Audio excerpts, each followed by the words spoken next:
এই যে রাস্তা দিয়া যাই রে মিয়া, রাস্তা দিয়া যা, পরার যুবতী মিয়া দেখলে কুতকুতাইয়া চায়, যুব কুতকুতাইয়া চায়। আমি দেখেছি ওই নারী দেখলে শুধু যুবকেরা তাকায় না, বুড়া মানুষ থাকে এই রকম করিয়া।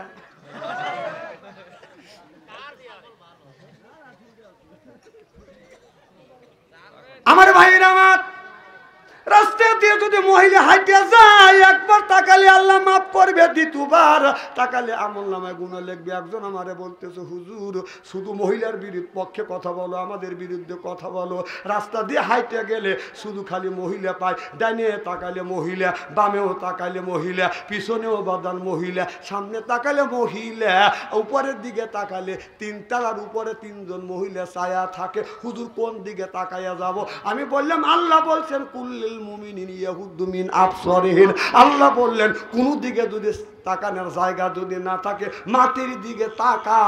সুবহানাল্লাহ কর। কোথায় তাকা? এর মানে মাটির দিকে তাকানোর কথা আল্লাহ বললো, আর তুমি যাও যা ঘুরে ঘুরে তাকাও, তার মানে কি বদমাইশি মোর? যুবকরা ওরা মনে করে যে হুজুরা কিছুই বোঝে না। আমাদের সাদাতপুর কলেজ থেকে একটা মেয়ে রাস্তা দিয়ে যাচ্ছে, ওই মেয়েটার পিছনে একটা ছেলে। আমি চিন্তা করলাম ওই ছেলেটা রাস্তা দিয়ে যাইতেছে, মেয়েটা দেখে খালি বলতে মানে কুত্তা যেরকম সকালবেলা খেউ খেউ করে, কিছু কিছু পোলাপানি এরকম খেউ খেউ করে, কথা কয় না। আমি দেখার বড় না দেখার বান ধরলাম। আর যুবক ভাবতে হুজুর র পরের বাড়ি খায়, লম্বা দুব্বা গায়ে দেয়, ধাক্কা দিলে তো শুয়ে পড়বে। খায়া তো কোনোদিন দেখে নাকি, কেবল শুরু করছে আর দিল্লি মামুর বাড়ি যা পার হয়েছে, কথা কয় না, কথা কয় না। কো এখন কেবল মোল্লা খারা হয়েছে আর দিল্লি মামুর বাড়ি চলে গেছে। বুঝছে ওই এত এত আলেমদের উপরে নির্যাতন জুলুম করছে, জেলের মধ্যে ঢুকাইছে, একটা আলেমের দাড়ি কাটে নাই, কথা কন না খেয়া। আর কেবল বাঙালি উঠে খাড়া হয়েছে, দাড়ি কাটিয়ে একবারে মহিলা সাজছে। ওই যে দরবেশ বাবা কি করছে দেখছেন? এর মানে ওদের দাড়ি হলো লেবাস।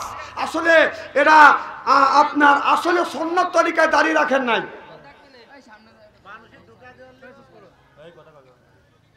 মানুষের ধোকা দেবে লেগে এমন ভাবে এমন দাড়ি, যে সুন্দর দাড়ি আমরা আশ্বাস করি যাহারে এত সুন্দর দাড়ি দরবেশ বাবাকে দিছে, সেই দাড়ি কাটছে।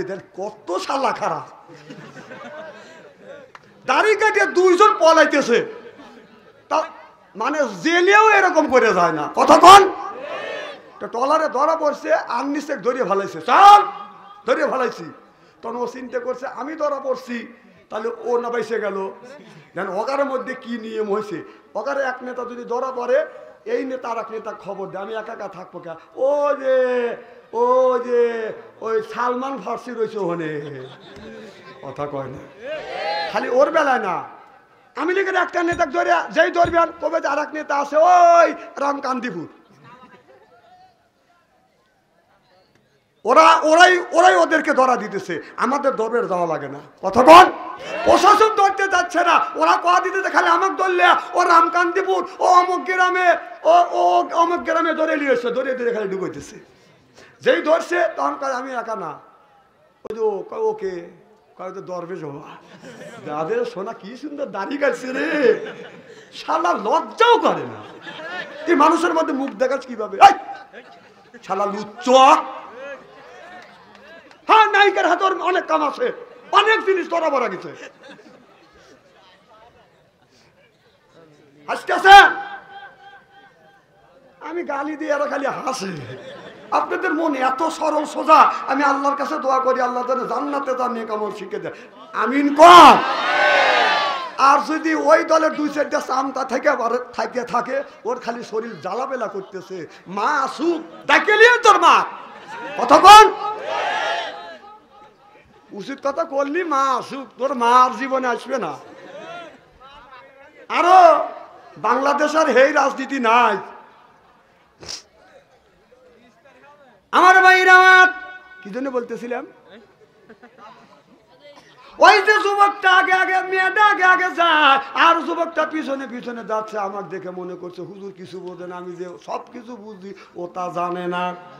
এবার মেয়েটাকে যখন রাস্তা পাইছে ফাঁকা, আস্তে আস্তে তাকা, কথা বুঝতেছেন না। মেয়েটাকে দেখিয়া যুবকটা তখন গান গাচ্ছে, গাছে সুন্দর ফুল ফুইটা আছে, কি চমৎকার হারে, না জানি কত সুন্দর ভিতর। আমি চিন্তা করলে মনে বদমাইশ, তখন ওই সুরের সাথে সুর মিলাইয়া, তালের সাথে তাল লাগাইয়া আমি সাথে সাথে বলে, পরের কাছে ফুল দেখিলে লাফাবে না ছেলে রে, লোকে দেখলে ধরলাই মারবে তোমার আচ্ছা করে। অমনি দৌড়, কোন যেমন কুকুর তেমন মুকুর।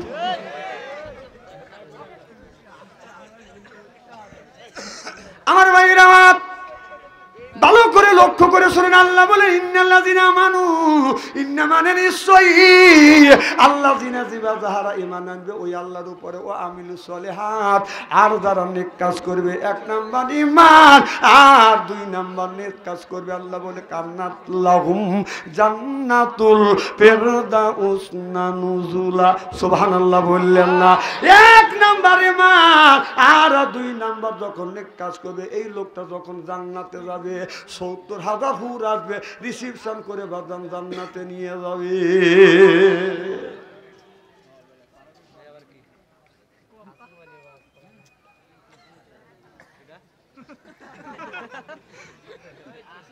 আচ্ছা আচ্ছা, সব হবে, খালি দোয়া করতে থাকো ইনশাআল্লাহ।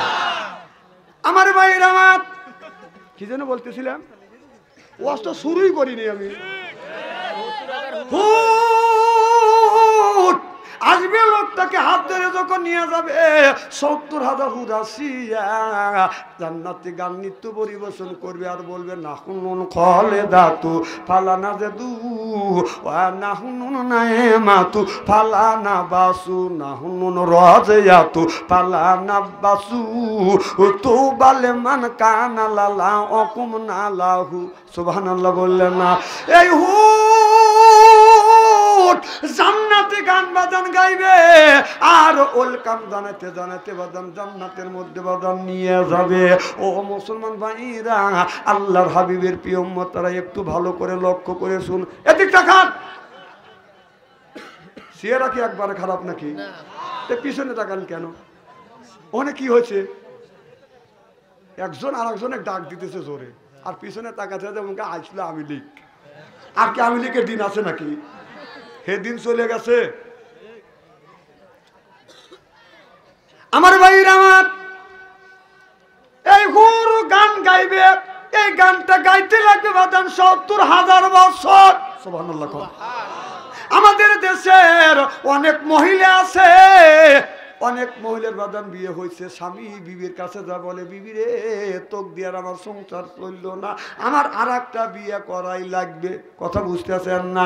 যখন এই কথাটা যখন বাদান বলে, বাদান রে অনেক মহিলা আছে, মা বোনদের বলবো গো মা, স্বামী যখন বলে তোকে দিয়ে আর সংসার চললো না, আমার আর একটা বিয়ে করা লাগবে, মা এই জান্নাতি গানটা আপনি মুখস্থ করে রাখেন গো মা। আপনি যখন বিছানায় শুতে যাবেন গো মা, এই জান্নাতি গান আপনি যখন বিছানায় শুতে যাবেন, আপনি এই গায়নটা স্বামীর কানের কাছে মুখ লাগাইয়ে ৪০ থেকে ৪১ দিন পর্যন্ত স্বামীকে যদি শুনাইতে পারেন, আল্লাহর কসম করে বলতেছি, আপনার স্বামী আপনাকে রাখিয়া আর অন্য মেয়েকে কোনোদিন চয়েস করিবে না। সিল্লে এখন মারহাবা। কিন্তু এই গান গাওয়ার একটা নিয়ম আছে, মারহাবা কর। আবার পুরুষেরা বলতেছে যে আচ্ছা মেয়েরা নাকি এই আমল শিখে দিলেন। অনেক মহিলা তো আছে স্বামী দেখতে পারে না, স্বামী এসে ডাক দেয়, সালমান মা খবর নাই, ও সালমান মা উত্তর নাই, ও সালমান মা উত্তর। একই এরকম মহিলা আছে না? নাই, আছে।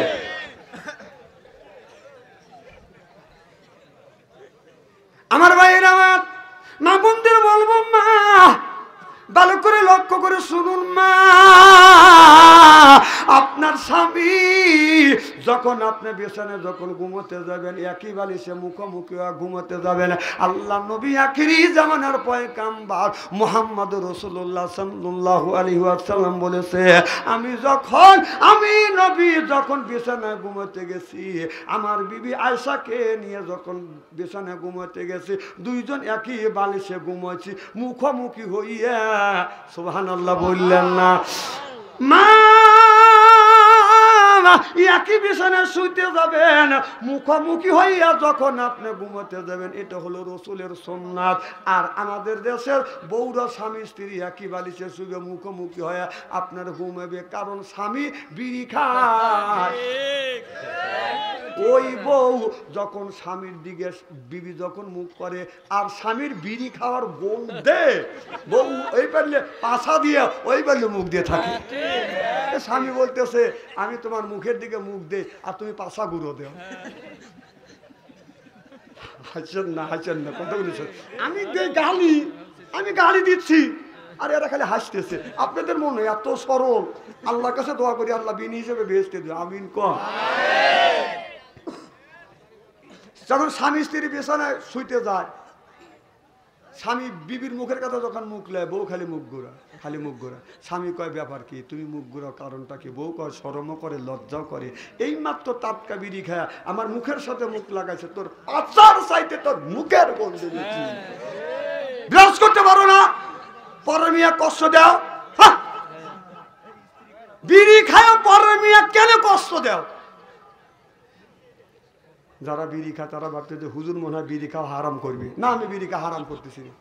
বিড়ি খাওয়া জায়েজ আছে, বিড়ি খাওয়া জায়েজ আছে, সেটা একটা জায়গায়, সেইটা গেল টয়লেটে। কথা কন? ওই যে টয়লেটে বসিয়া মানুষ বিড়ি যখন টানে, বিড়ি মধুর মধুর লাগে, বিড়ি মধুর মধুর লাগে। না, টয়লেটে যা বিড়ি যদি হারাম দিনে যদি হালাল মনে করে খাও, তুমি যদি হারাম জিনিস হালাল মনে করে খাও, তাহলে খাইলে হালাল মনে করে টয়লেটে খাওয়া লাগবে কে? টয়লেটে যদি তুমি বিড়ি এরকম টাইনে খাও, তাহলে টয়লেট থেকে মল তুলে এরকম বিড়ি এরকম টান দিও, আর টয়লেটে একটু মল তুলে মরে। আমি যে গালি এরা হাসে, রে বোঝে না, এরা বোঝে না রে, সরল মানুষ। আল্লাহ তুমি ওদেরকে বিন হিসেবে বেহেশতে দাও, আমিন কম। আমি গালি দেই, তোমার বান্দারা খালি হাসে রে। আল্লাহ আত্মার থেকে দোয়া আসতেছে, আমি দোয়া করি, আল্লাহ আমি দোয়া করি এ মাহফিল থেকে কাছে মন্তব্য করলাম, আপনারা জান্নাতে যেতে পারবেন ইনশাআল্লাহ। আমি গালি দেই, আপনারা হাসেন। বিড়ি খাওয়া জায়েজ ওই জায়গায় টয়লেটে। আমি রমজান মাসে একদিন টয়লেটে যাবো, জোহরের নামাজ পড়বো, যা দেখেছে টয়লেট বন্ধ, টাকা দিয়েছে দুমা খালি গোল হয়ে বাড়াচ্ছে, কোনো করি মাল বের হয় কোত্থেকে? হ্যাঁ, ফাঁকা জায়গা, দরজা বন্ধ। তেন আমি নক করলে এরকম দেখলাম যে কেউ আসে নাকি, তখন উনি ভিতর থেকে সিগন্যাল দিচ্ছে, বুঝাচ্ছে আমি আসি। তা চিন্তা করলাম মাল আসে এই জায়গায়।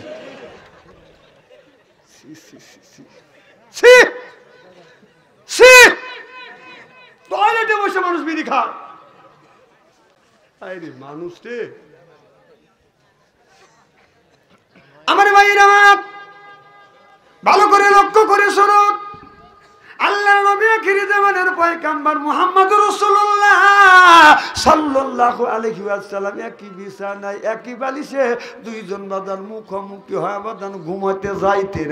একদিন মা আয়েশা রাদিয়াল্লাহু তাআলা আনহা আমার নবীকে বলতেছি, ইয়া রাসূলুল্লাহ, ইয়া হাবিবাল্লাহ, আপনি একটু আপনাকে আমি গোসল দেওয়াবো। একটা টুলের উপরে আমার নবীকে মা আয়েশা সিদ্দিকা বসাইয়া, মা আয়েশা আমার নবীর গায়ে বাদান পানি মোবারক বাদান দিচ্ছে, এরপরে রসুলকে বাদান গোসল করা দিচ্ছে। হঠাৎ করিয়ে আমার নবী লক্ষ্য করে দেখে বদনা থেকে পানি বের হচ্ছে সাদা, আর শরীর মোবারক থেকে বের হইয়া যখন পানিটা জমিনে যাচ্ছে পানিটা হয়ে গেছে লাল। আমার নবী বলে, আয়েশা রে, পানি দেখি সাদা কিন্তু পানি জমিনে পড়ার সাথে সাথে লাল হয়ে যাচ্ছে, কারণটা কি? আয়েশা বলে, ইয়া রাসূলুল্লাহ, ইয়া হাবিবাল্লাহ, নবীজি আমি আপনাকে যখন গোসল দেওয়াচ্ছি আপনি যেই টুলের উপর বসছেন গো নবীজি, টুলের নিচে আমার পাটা পড়ে গেছে গো নবীজি। আমার নবী তাড়াহুড়ো করে বাদান টুল থেকে নামলেন। আমার নবী লক্ষ্য করে দেখে মা আয়েশা রাদিয়াল্লাহু তাআলা আনহার বাদান পাটা বাদান ফেটে গেছে, রক্ত বাদান প্রবাহিত হচ্ছে। আমার নবী কত জায়গায় এরকম করে ধরিয়া আল্লাহর নবী বললেন ইন্না আতাইনা সাবহান, এই বলিয়া থুতু মোবারক যখন লাগিয়ে দিয়েছে রক্ত পড়া বন্ধ হয়ে গেছে। আমার নবী বলে আয়েশা এত তুমি কষ্ট করলে রে আয়েশা? মা আয়েশা বলে ইয়া রাসূলুল্লাহ ইয়া হাবিবাল্লাহ, টুলের নিচে আমার পা কেন, যদি কলিজাও যদি ছিঁড়ে যাইতো আমার নবীকে সরার জন্য কোনো কথা বলতাম না। সিল্লে এখন মারহাবা। মানে নবীর বিটি, নবীর বিবি মা আয়েশা রাদিয়াল্লাহু তাআলা আনহা আমার নবীকে গোসল করাইছে। আপনারা কেন আপনার স্বামীকে গোসল দেওয়ার নয়? গত বছর একজন বলতেছে হুজুর আজ 5 দিন ধরে আমি গোসল দেই না, কোন কারণ কি? বলো হুজুর শীতের জন্য। এদের সামনে শীত আসতেছে, অনেক মুরব্বী 5 দিন 6 দিন গোসল দিবে না। কথা বল না, আমার কথা হলো যে কেমন তুমি পানি একটু বয়ল করে দিতে পারো না? এই যে আমার শুরু হয়ে গেছে কেবল হালকা হালকা শীত, প্রত্যেক দিন এখন শুরু হয়ে গেছে। আপনার পানি বয়ল করে সিদ্ধ করে আমাকে নিজে হাতে বিবি গোসল করা দেয়। বিবি যখন স্বামীকে গোসল করা দেয়, স্বামী স্ত্রী কত মহব্বত লাগে তা জানে। আল্লাহ নবী বললেন আয়েশা তাম পৃথিবীর নারীদেরকে তুমি বলে দিও পৃথিবীর কোন নারী রে তার স্বামীকে যদি গোসল করা দেয় এক একটা ফোঁটায় আল্লাহ 10টা করে একটা করে নেকি দিবে।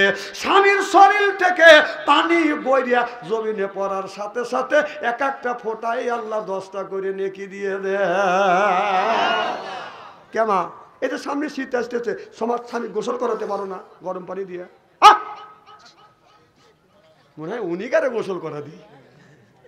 একদিন এই ওয়াজ করছে, একটা লোক বলতেছে হুজুর আপনার বিবিকে আপনি গোসল করা দেয়, কম আল্লাহ 30টা দিন দেয় পানি সিদ্ধ করে দেয়। এতে শুনে বাড়ির যা বলতেছে মানুষের বউ আমারও বউ, মানুষের বউ আমারও বউ। বউ কয় তুমি বউ বউ করো কাকা, তুই বউ না তুই তো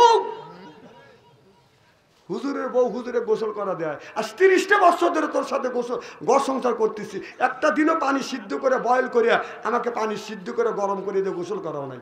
তখন বউ বলতেছে তাহলে আমি পানি গরম করে তোমার গোসল করা দেবো, তোমার মন চায়? কয় অবশ্যই তো চায়। কয় দাঁড়াও আমি পানি সিদ্ধ করি। ওই বউটা করছে কি বাঁশের খড়ি দিয়ে 15 মিনিট পরে পানি সিদ্ধ করছে। তাহলে হাত দিয়ে দেখা লাগে যে এই পানিটা গায়ে শোবে কি শোবে না। ওই যে পাটখড়ি বোঝেন না, শোলা বোঝেন না, পাটখড়ি শোলা দিয়ে জবের বেড়া দিছে, স্বামী ওখানে পেশাব করে বসে যে পেশাব করে যা গোসল দিই। বউ ভাবছে যে ও গোসলের জন্য প্রতিশোধ দিছি, এখন আমার পানি ঢালিয়ে দেওয়া দেখবি। 15 মিনিট বার পানি সিদ্ধ করছে। ওই পানি বদনা বইরে তুলে উনি পেশাব করতেছে, বউ পিছন থেকে গপ্পত করে ঢালিয়ে দিছে। ও মা কয়ে বেড়া ভাঙিয়ে দৌড়ে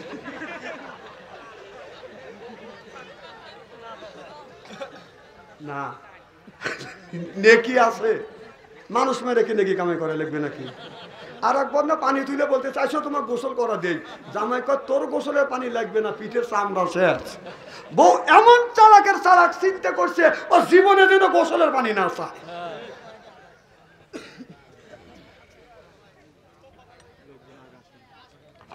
আচ্ছা আপনার একটু আগা আসেন, আগা কাটতে বসে লা ইলাহা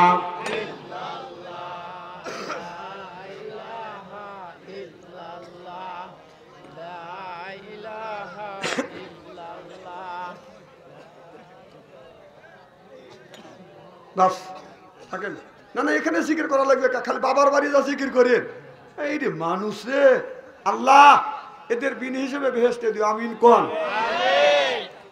আমার ভাইরা আমার ভালো করে লক্ষ্য করে শুনুন, ও বাচ্চা,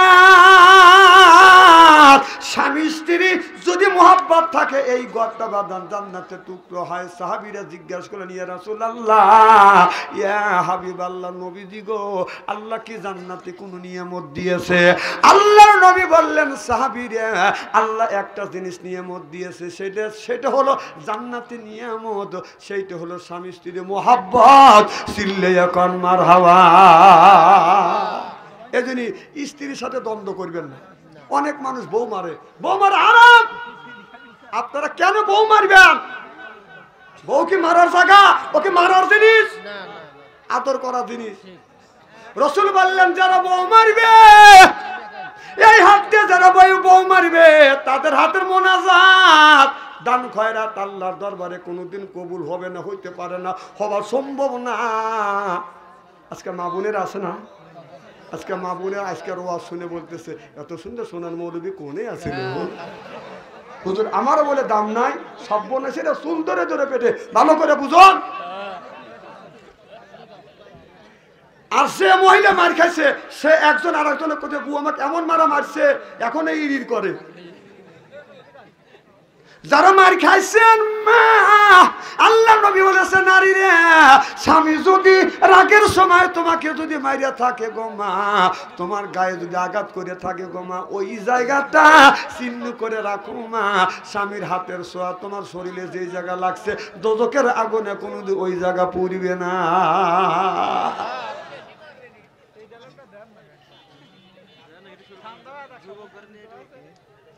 আশা করবো না, ওয়াজ কেবল শুরু করছি।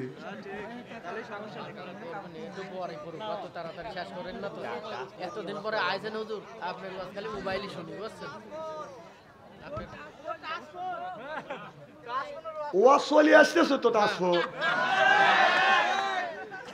এই যে টাচফোন, কথা বলছেন না? টাচফোনের ওয়াজ কি করবো বাজান? এই টাচফোন মানুষকে জাহান্নামের দ্বার প্রান্তরে নিয়ে গেছে। আর যার কাছে টাচফোন আছে, ও যে ভালো মানুষ আমারও বিশ্বাস হয় না। আপনারা করেন যা করেন, দেখেন আমি সারা বাংলাদেশ বাথরুম মোবাইলটা করি, আবার সভাপতি সাহেবের কাছেও বাথরুম ফোন, এগুলি সলিড আছে। আর যার কাছে টাচফোন আছে, ওর মধ্যে বেজাল আছে। কথা কি অবাস্তব বলতেছি নাকি? খাপের খাপে মিলেলেন। আমার ভাইয়ের আমার, ভালো করে লক্ষ্য করে শুনুন। হযরত ইব্রাহিম আলাইহিস সালাম আল্লাহর কাছে বলেছিলেন, রব্বি হাবলি মিনাস সলিহিন, আল্লাহ তুমি একটা নেক বেটা দাও। এবার আল্লাহ বললেন, বন্ধুরে তুমি আমার কাছে নেক বেটা চাইলে, আল্লাহ সঙ্গে সঙ্গে জবাব দিবে, ফাবাসারনাহু বিগুলামিন হালিম। আল্লাহ বললেন, বন্ধুরে বিগুলামিন হালিম, আমি আল্লাহ একটা গোলাম দান করছি। আর ইব্রাহিম আলাইহিস সালাম বেটা চাইছে, বেটা দিছে। আর আমরা যেগুলি জন্ম দিছি, এটা বেটা না ঠেটা শয়তানের বেটা। রাস্তা দিয়ে যায় বাদান বাজায় লেটা বেটা, কিয়ামতের দিন খাবে যাটা বেটা। আহলা তকুম পেতনা তুম, বেটা বিটি হচ্ছে বাদান পরীক্ষার বস্তু। বেটা পেটের কারণে মা বাবা একদিন বাদান নামাজ পড়ে রোজা রেখে মা বাবা বাদান দুজকে চলে যাবে। কারণ ওই বাবা ছেলের বয়স হলো 10 বছর, মেয়ের বয়স হলো 10 বছর, তার হাতে বাদান স্ক্রিন টাচ মোবাইল তুলে দিয়েছে। তুলে দিয়ে বাবা মসজিদে যা নামাজ পড়ি আল্লাহর কাছে দোয়া করতেছে, রব্বানা জালাউনা। এবি বাবা, এবি বাবা, ছেলের হাতে জাহান্নামের খড়ি তুলে দিয়া তোর বেবানিয়ার 5 পয়সার দাম নাই, কথা ইস্তেরি করে থুয়ে দেবো আজকে।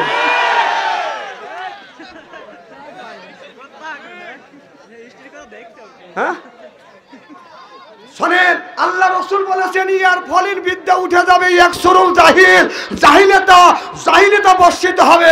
সেই অবস্থা আজকে বাংলার জমিনে হয়ে গেছে। ছেলেরা তো বাবা টাচ মোবাইল তুলে দে, ওই হেভি বাবা, তোর বেমানের 5 পয়সার দাম নাই। ওই ছেলে মোবাইলের মধ্যে যত পাপ করবে, অন্যায় করবে, এই পাপ 3 ভাগে ভাগ করা হবে। কয় ভাগে? যেরকম 1 ভাগ পাবে মা, 1 ভাগ বাবা, আর 1 ভাগ ওই ছেলে। বিশ্বাস যদি না হয় মরিয়া দেখেন, মরিয়া দেখেন, আল্লাহ বাঠাম ফাটাবি। ও টাচ মোবাইল না দিলে সে বিষ খাইয়া মরতে চায়, ফাঁসি দড়ি হাতে নিয়ে মা বাবারে ভয় দেখায়, মা বাবারে ভয় দেখায়।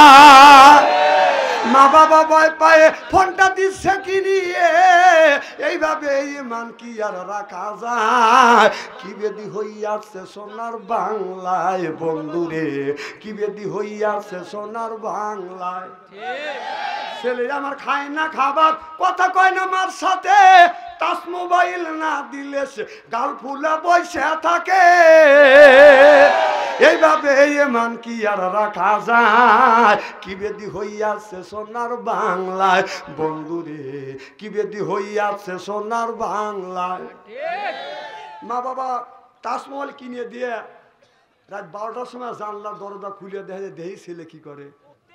ওই যে রাত 12টার পরে বাপ মাও জানলা খুলেছে রয়, ছেলে টাচ মোবাইল হাতে নিয়ে মিষ্টি মিষ্টি হাসি দেয়, মোবাইলে চুমো দেয়। ছেলে সারা রাত জাগে, ছেলেটা যাচ্ছে সুখ হয়ে, ছেলেটা সারা রাত জাগে, ছেলেটা যাচ্ছে সুখ হয়ে। এইভাবে ইমান কি আর রাখা যায়? কি বেদি হইয়াছে সোনার বাংলায় বন্ধুরে, কি বেদি হইয়াছে সোনার বাংলা।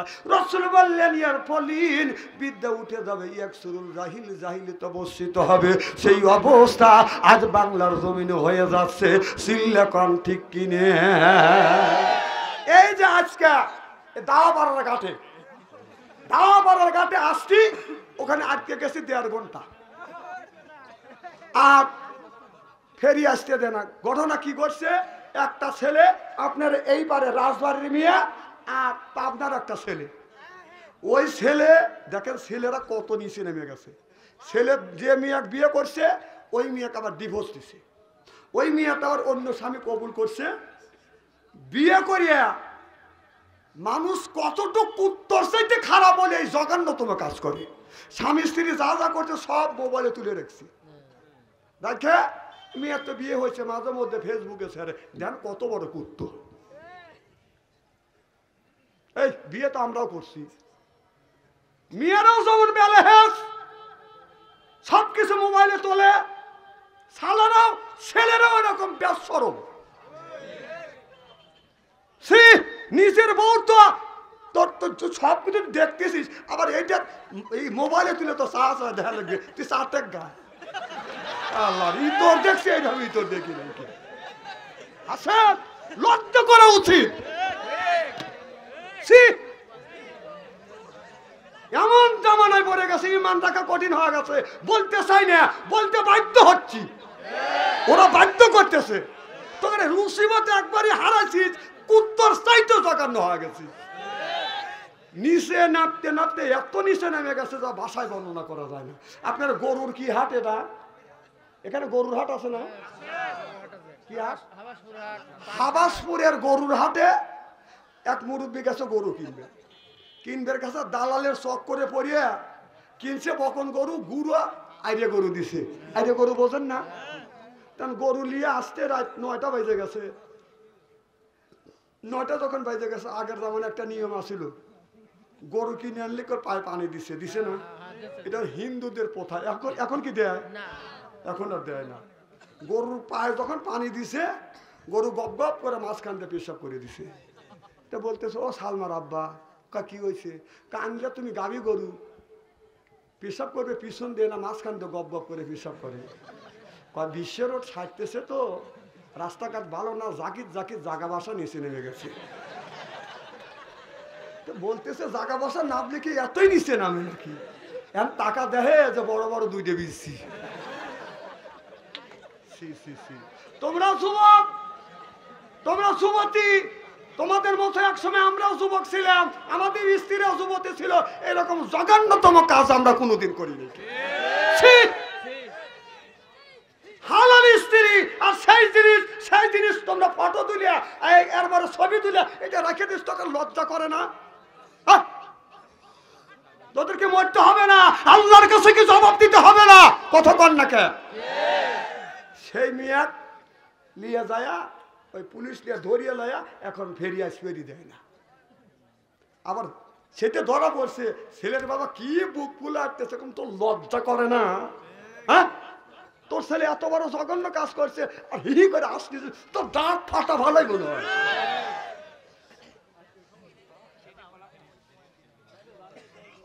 খুব খারাপ লাগতেছে মনে হয়, তাই না? আমি আপনাদের খালি গালি দিচ্ছি, আপনারা খালি হাসিয়ে উড়ো দিচ্ছে। আল্লাহ এদের বিন হিসেবে বেহেশতে দিও, আমিন কর। জিকির করুন লা ইলাহা ইল্লাল্লাহ, লা ইলাহা ইল্লাল্লাহ, লা ইলাহা ইল্লাল্লাহ, লা ইলাহা ইল্লাল্লাহ। 10 মিনিট ওয়াজ করবে, দেওয়া হবে না? থামেন।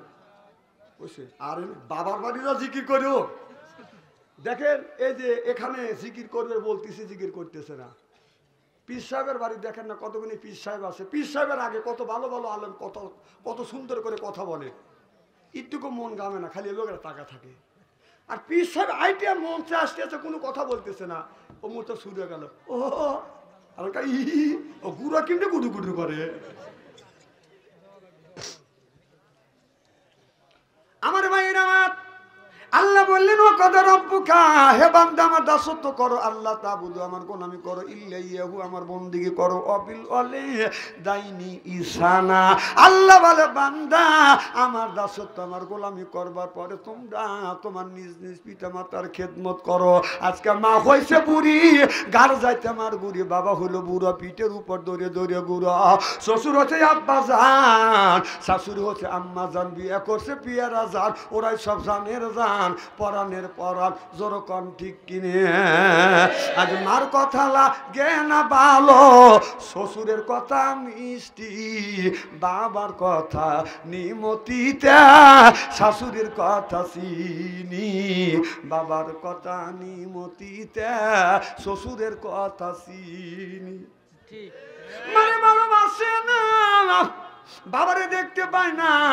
আল্লাহ নবী বললেন, দুনিয়ার মানুষেরা তোমরা যদি মার পায়ে হাতটা চুমা খাও, বাবার পায়ে হাত থেকে যদি চুমা খাও, আল্লাহ কিসমত পাল্টিয়ে দেয়। সুবহানাল্লাহ বললেন না? আজকে মার পায়ে হাত দেওয়ার দাম চুমা খায় না, বাবার পায়ে হাত দেওয়ার দাম চুমার খায় না, শ্বশুর বাড়ি যায় খালি খামচা খামচি করে, নেকি আছে কোথায় আর নেকি খোঁজে কোথায়? জীবন ভরা বাবা কথা বলা দেবেন এখন, এই রে কানে কানে কথা রে, এই কানে কানে কথা মোবাইল এসে যা শেষ করলো দেশটা, জাহান্নামের দ্বার প্রান্তরে নিয়ে গেছে। আমাকে জানি খেপালিও না, একবার করে স্ত্রী করে থুয়ে যাবো। আমি তো খেপতে চাচ্ছি না, আমি তো সব বুঝি। ওয়াজটা করতে দেও আমার। আমার ভাইয়ের আমার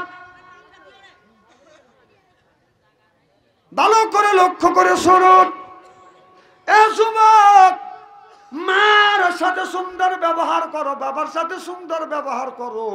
মা যদি আল্লাহর কাছে হাত তুলে যদি দোয়া করে, আল্লাহ আমি আমার বেটার উপরে রাজি, সঙ্গে সঙ্গে দোয়াটা বিদ্যুৎ বেগে আল্লাহর দরবারে কবুল হয়ে যায়।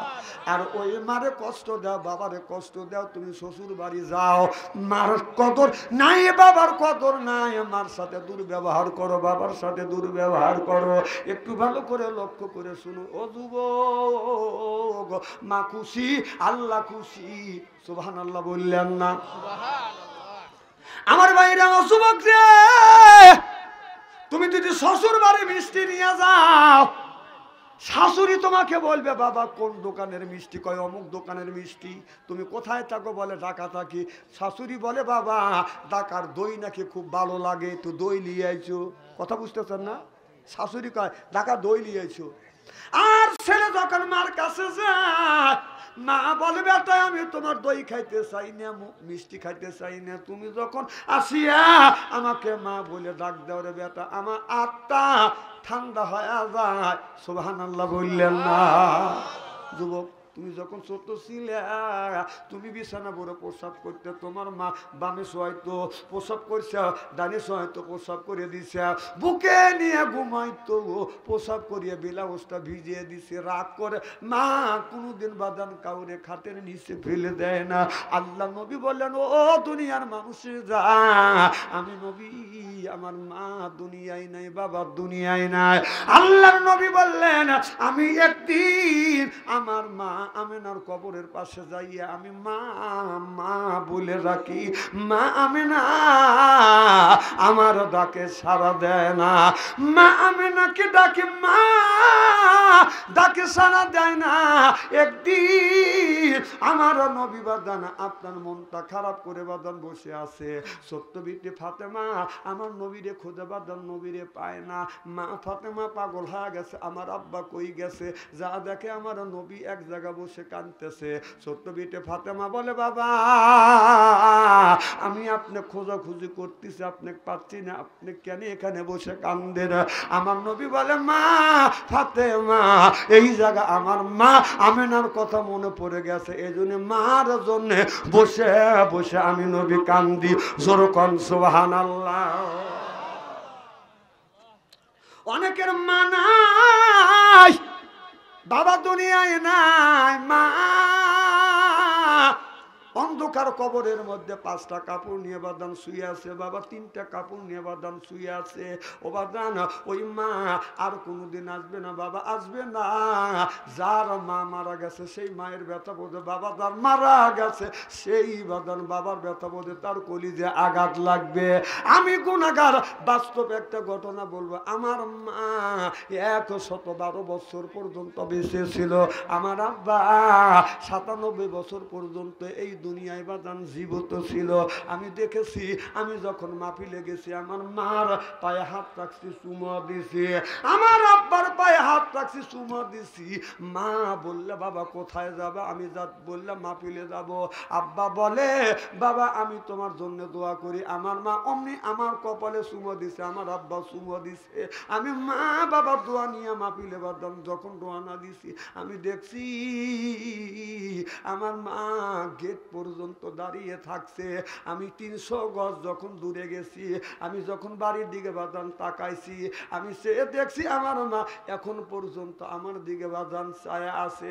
আজকে যখন আপনাদের এই জায়গা রাজবাড়ি জেলা আমি মাহফিলে আসার জন্য রওনা দিলাম, আমি গেটের সামনে আসিয়া আমার মার কথা মনে পড়ে গেল। আরে আজকে যদি মা থাকতো গেট পর্যন্ত আমার আগা দিত। আজকে মা নাই, কেউ আমাকে গেট পর্যন্ত আগা দেয় নাই। আমার বাবা আমারে বাসে বাজার তুলে দিত, আমারে জিজ্ঞেস করতো, বেটা তুমি কখন আসবে? আমি বলছি আব্বা আমি রাত 12টার সময় আসবো। রাত 12টার আগেই যাইয়া আমার আব্বা বাস স্ট্যান্ডে বাদান দাঁড়া থাকছে। তখন তো আমি প্রাইভেট কার নেই বাদান ভেঙে ভেঙে গেছি। আমি দেখছি 12টার আগে বাদান দাঁড়াইছে, 12টা বাজে আমি যাই নাই, 1টা বাজে বাদান যাই নাই, 2টা বাজে যাই নাই, 3টা যখন বেজেছে আমি বাসের থেকে নামিয়ে যখন বাস স্ট্যান্ডে নামছি, যা দেখি আমার বাবা 97 বছর বয়স, পাতলা একটা চাদর গায়ে দিয়ে এরকম করে থুক থুক থুক থুর করে কাঁপতেছে। আমি চোখের পানি ধরে রাখতে পারি নাই, যা দৌড়া বাবারে ধরা ধরে বলছি, বাবা আপনি কখন আইছেন? বাবা বলে, বেটা রে রাত 12টার থেকে এখানে তোমার জন্য অপেক্ষা করতেছি। বাবার গায়ে হাত দিয়ে দেখি বাবার গা ঠান্ডা হয়ে গেছে, বরফ হয়ে গেছে। গাড়ি চদ্দর ছিল, চদ্দর পর্যন্ত কুইলে দিচ্ছি। বাবা বলে, বেটা রে আমার শীত ধরে নাই। ও ভাই যা, বাবাকে নিয়ে বাড়িতে এসে দেখে মা দুঃখিনী এখনো ঘুমায় নাই, আমার জন্য অপেক্ষা করতেছে। আমার মা আমার হাত ধরে ধরছে, হাত আমার ঠান্ডা, পা ঠান্ডা। আমার বৃদ্ধ মা সরিষা তেল গরম করিয়া আমার শরীরে মালিশ করিয়ে দিচ্ছে। সরিষার তেল গরম করিয়া আমার শরীরে বাদান মালিশ করে দিয়েছে। এখন ভাই কেউ আমার শরীরে সরিষার তেল মালিশ করে না।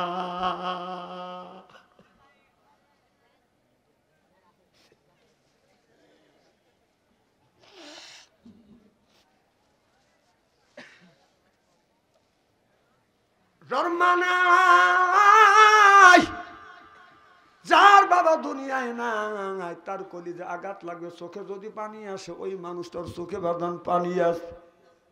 বাজার মা কোনোদিন আসবে না, বাবা কোনোদিন আসবে না। আমার বাবা মৃত্যুর পরে, আমার বাবা যখন মারা গেল, আমার বাবা মৃত্যুর পরে আমার মা অনেক দিন বাজান এই জমিনে বেঁচে ছিল। আব্বা যেদিন মারা গেল, আমার আব্বা যেদিন মারা গেল, আমাকে বলল তোমার আব্বা মারা গেছে, তুমি আলেম মানুষ, তোমার আব্বার গায়ের জামাটা খুলে দাও। আমি আমার আব্বার গায়ের জামা খুলতে গেছি, জামা খুলে দিছি, গেঞ্জি খুলে দিছি, তা দেখছি বাবার শরীরে কিছু নাই, শুধু 4টা হাত আছে। আমি যা কেঁদেছি, মা আমার বাবার শরীরে কিছু নাই। মা বলে বেটারা, তোমাদেরকে মানুষ করবার জন্য তোমার বাবার গায়ের রক্ত গুলি সব শুকিয়ে গেছে বেটা। বাবারে মাটি দিয়ে আসছি, মাটি দিয়ে আসবার পরে আমি বসে বসে বাবার জন্য কান্দি। আমার মা বলে বেটা তুমি কান্দো না, তোমার বাবা মারা গেছে, আর কোনোদিন আসবে না, আমি তোমার মা তো দুনিয়ায় বেঁচে আছি। আমার ভাইয়ের আমার বাবা মৃত্যুর দীর্ঘদিন পর আমার মা এই জমিনে বাদান বেঁচে ছিল। আমি যখন মাহফিলে যাইতাম, মার হাতে পায়ে হাত রাখতাম, চুমা দিতাম, বাবার পায়ে হাত রেখে মার পায়ে হাত দিয়ে চুমা দিয়ে চলে আসতাম। মা বলতে বেটা কখন আসবে, আমি বললাম মা 12টায় আসবো। ও বাদান 1টা 2টা বাজে বাদান বাসায় আসছি। আসিয়া বিবির ঘরে দরজা হাত দিছি, দরজা শক্ত। ছেলের ঘরে দরজা হাত দিছি, দরজা শক্ত। বাইদের ঘরে দরজার পাশে গেছি, কোনো খবর নাই। মার ঘরে দরজা হাত দিছি, অমনি ঘরে দরজা খুলে গেছে। যা দেখে মা বুড়া মানুষ এখন পর্যন্ত ঘুমায় নাই। মারে যা বলছি, মা তুমি কেন ঘুমাও না? মা বলে বেটা রে, বাড়ির সব মানুষ ঘুমাইতে পারে, আমি মা আমার চোখে ঘুম আছে না। যতক্ষণ পর্যন্ত তুমি বাড়ির না আসো বেটা, এতক্ষণ পর্যন্ত আমি তোমার মা আমার চোখে ঘুমাই। আল্লাহর কসম করে বলতেছি ভাই, আমার মা যতদিন ছিল ঘরে দরজা খুলে রাখতো। এখন মা নাই, কোনো ব্যক্তি কোনো মানুষ আজ আমার জন্য এখন অপেক্ষা করে না। যেই মানুষটা অপেক্ষা করতো, যে বাবা অপেক্ষা করতো, ওই মা 5টা কাপড় নিয়ে ঘুমিয়ে আছে, বাবা 3টে কাপড় নিয়ে ঘুমিয়ে আছে।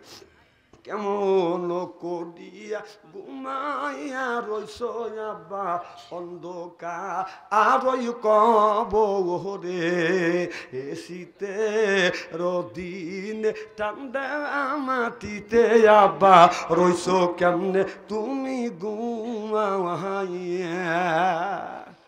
এ যুবক, মার সাথে বেদবি করো না, বাবার সাথে বেদবি তুমি করো না। মা খুশি, আমার আল্লাহ খুশি, বাবা খুশি, আমার আল্লাহ খুশি। আল্লাহ নবীর কাছে জিজ্ঞাসা করলেন, ইয়া রাসূলুল্লাহ, ইয়া হাবিবাল্লাহ, মা বড় না আব্বা বড়? আমার নবী বললেন আম্মা। সাহাবীরা বললেন নবী গো, মা বড় না আব্বা বড়? আমার নবী বললেন আম্মা। আর এক সাহাবী বললেন নবী গো, মা বড় না আব্বা বড়? আমার নবী বললেন আব্বা। অর্থাৎ মার কথা 3বার বলেছে, বাবার কথা আল্লাহর নবী একবার বলেছে। জোরে কোন সুবহানাল্লাহ। যুবক রে, মার মনে কষ্ট দিও না। আলিস কুরুলি ওয়ালি ওয়ালি দাইয়া ইলাইয়াল মাসি। মার মনে কষ্ট দিও না, বাবার মনে কষ্ট দিয়া মক্কা যাও। যদি বারবার বাদান হজ করো, এই হজ আল্লাহর দরবারে কোনোদিন কবুল হবে না বাদান। মার মনে কষ্ট দিয়া, বাবার মনে কষ্ট দিয়া যদি মক্কায় যাও, যদি 32 বার করে যদি হজ করো, এই হজ আল্লাহর দরবারে কবুল হবে না। মা খুশি, আল্লাহ খুশি, বাবা খুশি, আমার আল্লাহ খুশি। জোরে কোন সুবহানাল্লাহ। এ রাজবাড়ী জেলার যুবকেরা, আমি তোমাদের পায়ের নিচে হাত থেকে অনুরোধ করে বলবো, তোমার যদি টাকার দরকার হয়, তোমার যদি চাকরির দরকার হয়, তোমার যদি হায়াতের দরকার হয়, ইজ্জতের যদি দরকার হয়, তোমার হায়াত, তোমার ইজ্জত, তোমার অর্থ সম্পদ তোমার মায়ের কাছে। সুবহানাল্লাহ বললেন না? মায়ের যদি খেদমত করা যায়, আল্লাহ তিনটে জিনিস দেয়। এক নম্বর হায়াত বাড়িয়ে দেয়, দুই নম্বর আল্লাহ ইজ্জত বাড়িয়ে দেয়, তিন নম্বর আল্লাহ টাকা পয়সার অভাব দেয় না। সুবহানাল্লাহ বললেন না? যুবক, জানি না কার মা দুনিয়ায় নাই, বাবা দুনিয়ায় নাই, মা অন্ধকার কবরের মধ্যে শুয়ে আছে। মা কোনোদিন আসবে না, বাবা কোনোদিন আসবে না। কেউ যদি মা বাবার জন্য যদি দান খয়রাত করে, দানের দৌলতে আল্লাহ মা বাবার কবরের গোরাজাত মাফ করে দেয়। যেরকম সুবহানাল্লাহ। আমি জানি না বাজান রে, হাজার হাজার মানুষের মধ্যে আমি জানি না কার মা নাই, বাবা নাই। ওই মা 5টা কাপড় নিয়ে শুয়ে আছে, বাবা 3টে কাপড় নিয়ে শুয়ে আছে। মা কোনোদিন